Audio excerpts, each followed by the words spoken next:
And now joining us to speak on the matter that transpired at Lagos State House of Assembly, we have Barrister Obiorah, Umeh, a law practitioner.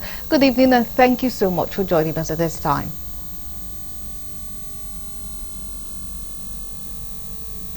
Or if you're with us, could we please have your reaction about the whole thing, the whole drama that took place at the Lagos State House of Assembly today? Thank you very much. My reaction to the drama in the Lagos State House of Assembly is a mixed one. First, Lagos State House of Assembly has enjoyed relative peace for almost a decade compared with other states. However, the recent drama that commenced on the 13th of January this year, has turned out to be such that will have a lot of lessons to learn. First, the former Speaker, Honorable Modashiru Obasa, was removed as the Speaker of the House. Of course, there's a constitutional provision for the removal of a Speaker, Section 92 of the Constitution, Subsection 2. Say the Speaker and Deputy Speaker could be removed from office. When he was removed, he returned back to the country about January 25th, and upon his return, he challenged his removal on the grounds that the House was on recess, and secondly, that he was not given a fair hearing. What we need to note is that the constitutional provision for removal of a speaker does not provide that reasons must be given for the removal of the speaker.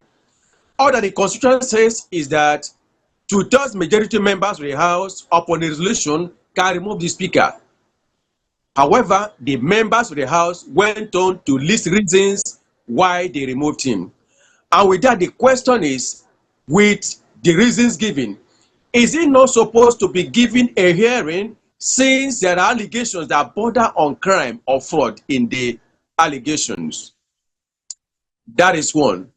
And two, Obasa proceeded to the High Court of Lagos State, Kenya Judicial Division, and the matter was assigned to Judge Pinero, who has been hearing the matter.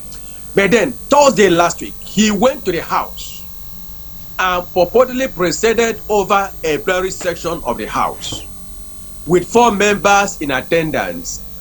That appears to be a caricature of the plenary session, because for a plenary session to take place, there must be notice to members of the House. There must also be approved agenda for the section. There must also be clear indication that it was approved, and then the mace must also be there. But these things were not there, and quorum was not formed. And then, of course, we have seen that What has happened now? What does the future of democracy looks like for Lagos State? The future of democracy in Lagos State appears for now to be bleak. The reason is this: we know from time that once the House has taken a decision, that decision stands. Whether it was rightly done or wrongly done, the other 2 arms of government do not interfere. That was why in the past, when a member of the Senate voted in the proceedings of the House and they did not turn out the way he wanted, he went to the court. The court said, no, it is an internal affair of the House. The members of the House, more than 30 of them, took a decision, but that decision has been overturned. The question is that really democracy? Does that allow for the members of the House to take their decision and go on with them, irrespective of the feelings of others, whether they are party members or otherwise? I believe that in Lagos State, there's need for us to go back to the drawing board and ensure that democracy, which is the prevalence of rule of law, the majority of the people deciding what they want to do and going ahead with it, that is the essence of democracy. And that does not seem to be what we are witnessing in Lagos State. This kind of development, what lessons do you think are there to be learned? With the development we have witnessed in the few days that the drama has been ongoing, it is necessary for us to know that the members of the State House of Assembly are sovereign in their house, and they are to control their proceedings. And in future, if there's going to be any recourse to removal, they are not under any obligation going by the Constitution to give reasons for such a removal. Secondly, in politics, it is necessary for there to be clear separation of powers.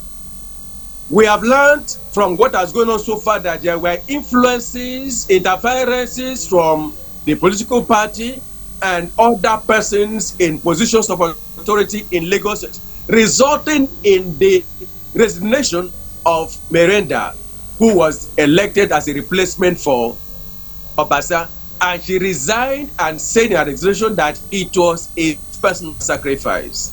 We need to learn that in politics, due process must be followed, and there should be less interference with the House and other arms of government.